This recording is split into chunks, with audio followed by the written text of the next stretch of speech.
1 जुलाई national doctors day. Bharat में हर साल 1 जुलाई को डॉक्टर दिवस मनाया जाता है। डॉक्टर विधान चंद्र राय द्वारा दिए गए योगदान के लिए हम इस दिन को उनके सम्मान के रूप में उन्हें श्रद्धांजलि देते हैं। वह चिकित्सक तथा स्वतंत्रता सेनानी थे। उन्हें वर्ष 1961 में भारत रत्न से सम्मानित किया गया। उन्होंने भारत में चिकित्सा के इतिहास में एक अमिट छाप छोड़ी है। उनका जन्मदिन और पुण्यतिथि दोनों ही 1 जुलाई को थे। डॉक्टर का दिवस भी लाल कार्नेशन का प्रतीक है, क्योंकि फूलों के रंग जो कि प्रेम, धर्मार्थ, बलिदान, बहादुरी और साहस आदि दर्शाते हैं, ये सभी मेडिकल प्रोफेशन और उनके द्वारा दिए जाने वाले योगदान के समानार्थी हैं। इस महत्वपूर्ण दिन को मनाने के बहुत सारे कारण। सभी डॉक्टर मानवता की सेवा करने और उन लोगों की जरूरतों को पूरा करने के महान आदर्शों के साथ अपना पेशेवर जीवन शुरू करते हैं। हालांकि कुछ चिकित्सक इन विचारों की दृष्टि पर खरे नहीं उतरते और भ्रष्ट और अनैतिकता का रास्ता अपना लेते हैं। इस प्रकार डॉक्टर दिवस पर डॉक्टरों को अपने स्वयं के करियर पर एक बार प्रतिबिंबित करने के लिए उन्हें उनकी जिम्मेदारी का एहसास कराया जाता है, जिससे वे उन लोगों की जरूरतों के मुताबिक इलाज करने के एक नैतिक मार्ग पर खुद को पुनः अनुप्रेषित करते हैं। लगभग सभी लोगों को जीवन में कई बार डॉक्टरों के पास जाना ही पड़ता है और हम उनकी दक्षता और उनके द्वारा दी गई सेवा पर निर्भर होते हैं। हमारी बीमारी के समय डॉक्टर हमारे लिए भगवान के समान होता है। चिकित्सा सुविधाओं में एक विशाल और उल्लेखनीय प्रगति हुई है, जिसे स्वीकार किया जाना चाहिए। यह अन्य डॉक्टरों को प्रोत्साहित करने का भी एक तरीका है, जो प्रतिबद्धता की कमी के कारण अपने करियर में असफल हैं। हर बार जब हम अपने कर्तव्यों का पालन करने में विफल हो जाते हैं और हमारी एक भूल होती है, तो हम डॉक्टरों के खिलाफ विरोध करने लगते हैं। इस तरह की घटनाओं के लिए वैकल्पिक रूप से जब हमें अपना आभार दिखाने के लिए एक दिन मिला है, तो हमें उन डॉक्टरों को पेशे के प्रति अपने समर्पण भाव को निसंकोच दर्शाना चाहिए।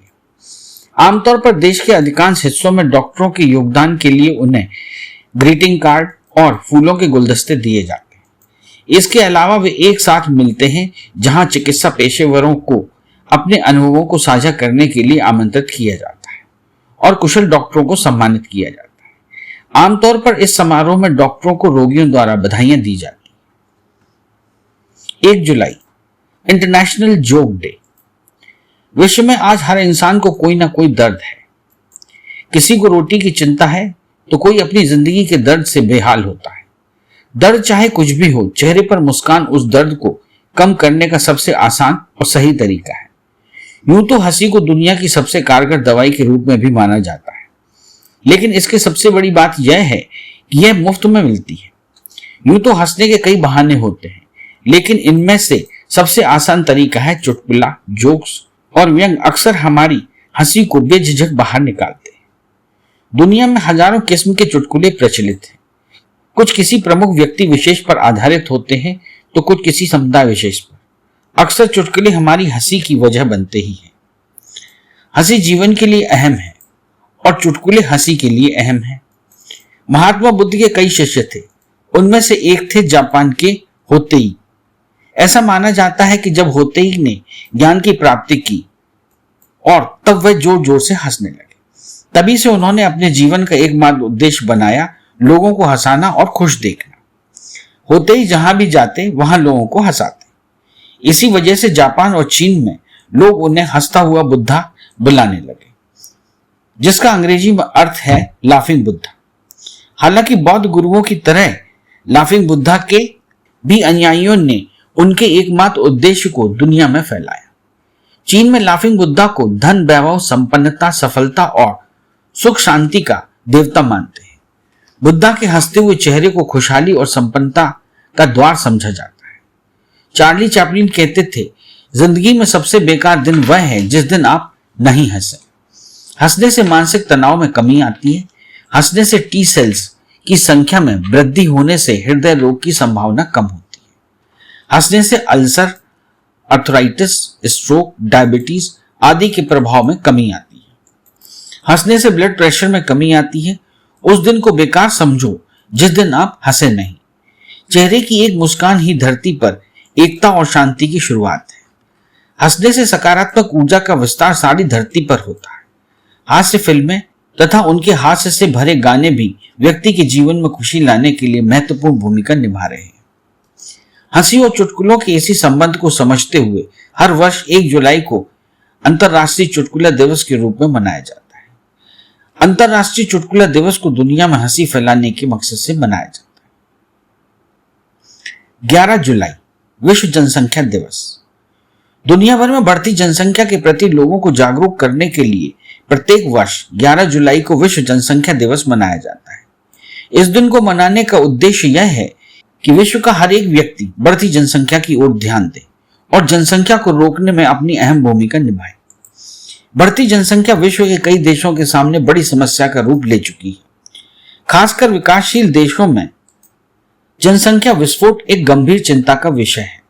इस दिन लोगों को परिवार नियोजन, लैंगिक समानता, मानवाधिकार और मातृत्व स्वास्थ्य के बारे में जानकारी दी जाती है। 11 जुलाई को विश्व जनसंख्या दिवस मनाने की शुरुआत साल 1989 में संयुक्त राष्ट्र विकास कार्यक्रम की संचालक परिषद द्वारा हुई थी। उस समय विश्व की जनसंख्या लगभग 500 करोड़ थी। तब से प्रत्येक वर्ष 11 जुलाई को यह दिवस मनाया जाता है। इस दिन बढ़ती जनसंख्या के दुष्परिणामों पर प्रकाश डाला जाता है और साथ ही लोगों को जनसंख्या पर नियंत्रण रखने के लिए जागरूक किया जाता है। इस दिन को पहली बार 11 जुलाई 1990 को 90 से अधिक देशों में चिन्हित किया गया था। तब से कई देशों के कार्यालयों, अन्य संगठनों और संस्थानों ने सरकार और समाज के साथ साझेदारी में विश्व जनसंख्या दिवस मनाया। विश्व जनसंख्या दिवस पर विभिन्न कार्यक्रमों का आयोजन किया जाता है, जिनमें जनसंख्या वृद्धि की वजह से होने वाले खतरों के प्रति लोगों को आगाह किया जाता है। विश्व जनसंख्या दिवस पर जागरूकता फैलाने के लिए विभिन्न सामाजिक कार्यक्रमों व सभाओं का संचालन, प्रतियोगिताओं का आयोजन, रोड शो, नुक्कड़ नाटक, अन्य कई तरीके शामिल हैं। वर्तमान में चीन और भारत दुनिया के सबसे अधिक जनसंख्या वाले देश हैं। 21 जुलाई आइसक्रीम डे। बच्चे हों या बड़े, सभी को आइसक्रीम बहुत पसंद होती है। खाने के बाद पेट कितना भी क्यों ना भर जाए, जब आइसक्रीम खाने की बात आती है तो इसे कोई मना नहीं कर पाता। विदेश हो या भारत, सभी जगह आइसक्रीम के चाहने वाले हैं। कोई भी पार्टी, शादी, बिजनेस मीटिंग आइसक्रीम के बिना अधूरी होती है। भारतीय शादियों में खाने के बाद अलग अलग फ्लेवर्स की आइसक्रीम रखी जाती है। कोई भी स्पेशल दिन या मौका आइसक्रीम के बिना अधूरा सा लगता है। ये एक ऐसी चीज है जिससे कभी किसी का मन नहीं भरता। सबसे ज्यादा अमेरिका में आइसक्रीम का सेवन होता है। यहाँ पूरे जुलाई महीने नेशनल आइसक्रीम मंथ के रूप में मनाया जाता है। 21 जुलाई को नेशनल आइसक्रीम डे मनाया जाता है। आइसक्रीम की शुरुआत कब और किसने की थी, आइए हम आपको बताते हैं। इससे जुड़ी हुई बड़ी रोचक कहानी है। ऐसा कहा जाता है कि आइसक्रीम बनाने की पहली शुरुआत सिकंदर ने की थी। 2500 वर्ष पहले उसने जब मिस्र को जीता, तब उसने ढेर सारी आइसक्रीम बनाने का आदेश दिया। सैनिकों ने पहाड़ पर जमी बर्फ को लाकर कई गड्ढों में भर दिया ताकि सिकंदर ठंडी आइसक्रीम का मजा ले सके। तो वहीं कुछ जानकारों का मानना है कि ईसा की पहली शताब्दी में रोम के शासक नीरो ने अपने सेवकों को पहाड़ी से बर्फ लाकर उसे फलों के रस और शहद में मिलाकर यह ठंडी मिठाई तैयार करने का आदेश दिया था। 18वीं शताब्दी में अमेरिका और ब्रिटेन की रेसिपी में आइसक्रीम बनाने की विधि मिली है। ऑक्सफोर्ड इंग्लिश डिक्शनरी के अनुसार 1744 में पहली बार आइसक्रीम शब्द का उल्लेख मिलता है। दुनिया के पहले आइसक्रीम पार्लर की शुरुआत 1776 में अमेरिका में हुई थी। 1984 में अमेरिका के राष्ट्रपति रोनाल्ड रेगन ने जुलाई महीने में नेशनल आइसक्रीम मंथ घोषित किया था। उनका मानना था कि आइसक्रीम पोषण देता है और यूएस में 90% लोग इसे खाना पसंद करते हैं। संयुक्त राष्ट्र अमेरिका के तीसरे राष्ट्रपति थॉमस जेफरसन आइसक्रीम के बहुत ही बड़े प्रेमी थे। कांग्रेस ऑफ लाइब्रेरी में उनके हाथ की लिखी वनीला आइसक्रीम की रेसिपी मौजूद है। आपको बता दें कि अमेरिका के किसी भी शहर की तुलना में सबसे ज्यादा आइसक्रीम का सेवन कैलिफोर्निया के लॉन्ग्स बीच में किया जाता है। अमेरिका में होने वाले दूध उत्पादों में 10% हिस्सा केवल आइसक्रीम को बनाने के लिए प्रयोग किया जाता है। 25 जुलाई नेशनल पेरेंट्स डे। आपने आज तक मदर्स डे, फादर्स डे के अलावा कई अन्य दिन सेलिब्रेट किए होंगे, लेकिन क्या आप जानते हैं कि प्रतिवर्ष जुलाई माह के आखिरी इतवार को देश समेत पूरी दुनिया में पेरेंट्स डे क्यों मनाया जाता है? वैसे दुनिया के कई देश पेरेंट्स डे को अलग अलग तारीखों यानी दक्षिण कोरिया में 8 मई, वियतनाम 7 जुलाई आदि को मनाया जाता है, जबकि भारत और अमेरिका में जुलाई के अंत में यानी चौथे रविवार को पेरेंट्स डे सेलिब्रेट किया जाता है। भारतीय परंपरा में माता पिता का दर्जा भगवान से भी ऊंचा माना जाता है, क्योंकि माता पिता अपने बच्चे की परवरिश करते हुए अपनी ख्वाहिशों और जरूरतों को भी समर्पित कर देते हैं। इसलिए माता पिता को बच्चों का सबसे बड़ा शुभ चिंतक भी माना जाता है। पेरेंट्स डे को मनाने की शुरुआत साल 1994 में हुई थी। अमेरिका की कांग्रेस ने माता पिता की जिम्मेदारी को बढ़ावा देने और बच्चों के साथ संबंधों में सुधार लाने के साथ माता पिता को सम्मान देने वाले एक बिल को unification church senator Trent load के समर्थन से सीनेट में पेश किया था, जिसके बाद अमेरिका के राष्ट्रपति बिल क्लिंटन ने हस्ताक्षर करके हर साल जुलाई माह के आखिरी रविवार को पेरेंट्स डे मनाने की घोषणा की थी। पेरेंट्स डे यानी अभिभावक दिवस मनाने का मुख्य उद्देश्य माता पिता को बच्चों के जीवन में प्रतिबद्धता, पालन पोषण और पहचान बनाने में विशेष भूमिका को सम्मानित करना होता है। इसके साथ ही बच्चे और अभिभावकों के बीच प्यार और समझ को बढ़ाकर परिवार में आपसी तालमेल को मजबूत करना होता है। इस दिन बच्चे अपने पेरेंट्स और पेरेंट समान लोगों को फूल, कार्ड्स, पेंटिंग गिफ्ट करते हैं। 26 जुलाई कारगिल विजय दिवस। 26 जुलाई 1999 के दिन भारतीय सेना ने कारगिल युद्ध के दौरान चलाए गए ऑपरेशन विजय को सफलतापूर्वक अंजाम देकर भारत भूमि को घुसपैठियों के चंगुल से मुक्त कराया था। इसी की याद में 26 जुलाई को हर वर्ष कारगिल विजय दिवस के रूप में मनाया जाता है। यह दिन है उन शहीदों को याद कर अपने श्रद्धा सुमन अर्पण करने का, जो हंसते हंसते मातृभूमि की रक्षा करते हुए वीर गति को प्राप्त हुए। यह दिन समर्पित है उन्हें जिन्होंने अपना आज हमारे कल के लिए बलिदान कर दिया। कारगिल युद्ध, जो कि कारगिल संघर्ष के नाम से भी जाना जाता है, भारत और पाकिस्तान के बीच 1999 में मई के महीने में कश्मीर के कारगिल जिले से प्रारंभ हुआ था। इस युद्ध का कारण था बड़ी संख्या में पाकिस्तानी सैनिकों व पाक समर्थित आतंकवादियों का लाइन ऑफ कंट्रोल यानी भारत पाकिस्तान की वास्तविक नियंत्रण रेखा के भीतर प्रवेश कर कई महत्वपूर्ण पहाड़ियों की चोटियों पर कब्जा कर लेह लद्दाख को भारत से जोड़ने वाली सड़क का नियंत्रण हासिल कर सियाचिन ग्लेशियर पर भारत की स्थिति को कमजोर कर हमारी राष्ट्रीय अस्मिता के लिए खतरा पैदा कर। पूरे 2 महीने से ज्यादा चले इस युद्ध में भारतीय थल सेना व वायुसेना ने लाइन ऑफ कंट्रोल पार न करने के आदेश के बावजूद अपनी मातृभूमि में घुसे आक्रमणकारियों को मार भगाया था।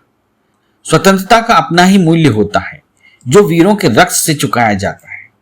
इस युद्ध में हमारे लगभग 527 से अधिक वीर योद्धा शहीद व 1300 से ज्यादा जवान घायल हो गए थे, जिनमें से अधिकांश अपने जीवन के 30 वसंत भी नहीं देख पाए थे। इन शहीदों ने भारतीय सेना के शौर्य व बलिदान की उस सर्वोच्च परंपरा का निर्वाह किया, जिसकी सौगंध हर सिपाही तिरंगे के समक्ष लेता है। इन रणबांकुरों ने भी अपने परिवारों से वापस लौट कर आने का वादा किया था, जो उन्होंने निभाया भी, मगर उनके आने का अंदाज निराला था। वे लौटे मगर लकड़ी के ताबूत में, उसी तिरंगे में लिपटे हुए जिसकी रक्षा की सौगंध उन्होंने उठाई थी। जिस राष्ट्रध्वज के आगे कभी उनका माथा सम्मान से झुका होता था, वही तिरंगा मातृभूमि के इन बलिदानी जाबाजों से लिपट कर उनकी गौरव गाथा का बखान कर रहा था। 28 जुलाई विश्व प्रकृति संरक्षण दिवस। विश्व प्रकृति संरक्षण दिवस हर साल 28 जुलाई को मनाया जाता है। वर्तमान में विभिन्न प्रजातियों के जीव जंतु, प्राकृतिक स्रोत और वनस्पति विलुप्त हो रहे हैं। प्राकृतिक आपदाएं बढ़ रही हैं। प्रकृति के प्रति जिम्मेदारियों और जवाबदेहियों के प्रति जागरूक करने के मकसद से ही हर साल विश्व प्रकृति संरक्षण दिवस मनाया जाता है।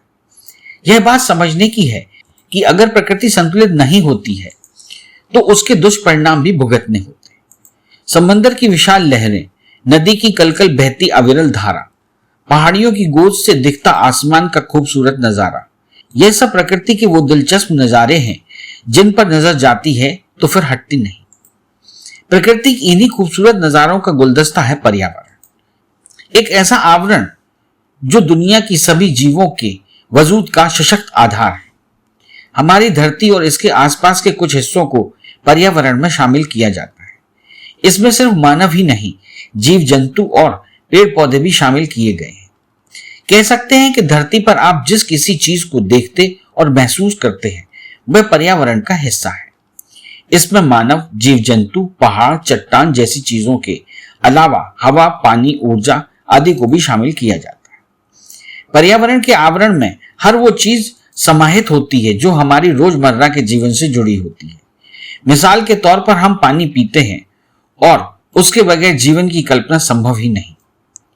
जिस प्रकार जीवन में जल की उपयोगिता है, उसी प्रकार वायु यानी हवा की जरूरत होती है। हवा हमारे लिए प्राणवायु है और ऑक्सीजन के बगैर तो जीवन ही नहीं है। सांस हम नाक से लेते हैं और सुनने का काम कानों से करते हैं। कानों को संगीत भाता है, लेकिन वही संगीत जब शोर बन जाए तो चिड़चिड़ा होने का सबब बन जाता है। जल के प्राकृतिक स्वरूप को जब हम बिगाड़ते हैं यानी गंदा करते हैं तो वह जल प्रदूषण कहलाता है। वायु में प्रदूषकों की बढ़ती हुई मात्रा वायु प्रदूषण का कारण बनती है और ध्वनि की एक निर्धारित सीमा से जो ज्यादा शोर होता है वह ध्वनि प्रदूषण कहलाता है। हम सभी जानते हैं कि नदियां जल का मुख्य स्रोत होती हैं, लेकिन अब नदी को बढ़ते औद्योगिकीकरण से पैदा हो रहे प्रदूषण को झेलना पड़ रहा है। प्रकृति के बेहतरीन स्वरूप के लिए जरूरी है हम उसका इस्तेमाल इस रूप में करें कि उसे गंदा ना करें, बल्कि स्वच्छ रखें। यह जरूरी है कि प्रकृति और पर्यावरण को हमें इस प्रकार से लेना और समझना चाहिए ताकि उनके वजूद पर कोई आंच नहीं आने पाए। अगर हम हवा को गंदा करेंगे तो वह हमारी सांसों के लिए मुसीबत बन जाएगी। अगर हम पानी को गंदा करेंगे तो फिर हम मानव अस्तित्व पर ही संकट खड़ा होगा। इसलिए यह जरूरी है कि हम हवा पानी को साफ करें, उन्हें गंदा ना होने दें। प्रकृति सभी जीवन के लिए आधार है और इसके संरक्षण में कोताही बिल्कुल ठीक नहीं है। 28 जुलाई विश्व हेपेटाइटिस डे। विश्व स्वास्थ्य संगठन द्वारा हर साल 28 जुलाई को विश्व हेपेटाइटिस डे के रूप में मनाया जाता है। इस दिन को हेपेटाइटिस रोग के बारे में जागरूकता बढ़ाने के लिए मनाया जाता है। हेपेटाइटिस लीवर की सूजन है जो रोग की स्थिति आत्मसीमित या क्रोनिक हेपेटाइटिस में बढ़ सकती है और जिससे लीवर पर निशान या लीवर कैंसर हो सकता है। हेपेटाइटिस वायरस 5 प्रकार का होता है: hepatitis A, B, C, D और ई। इनमें से हेपेटाइटिस बी और सी क्रोनिक संक्रमण है जिसमें लंबे समय तक, कभी कभी वर्षों या दशकों तक लक्षण नहीं दिखाई देते और जो लीवर कैंसर का मूल कारण है, जिससे प्रतिवर्ष 1.34 मिलियन लोगों की मृत्यु हो जाती है। विश्व हेपेटाइटिस डे के लिए 28 जुलाई की तारीख का चयन इसलिए किया गया था क्योंकि इस दिन नोबेल पुरस्कार विजेता डॉक्टर बारुख ब्लम्बरबर्ग का जन्मदिन है, जिन्होंने हेपेटाइटिस वी वायरस की खोज की थी तथा वायरस के लिए नैदानिक परीक्षण तथा टीका विकसित किया था।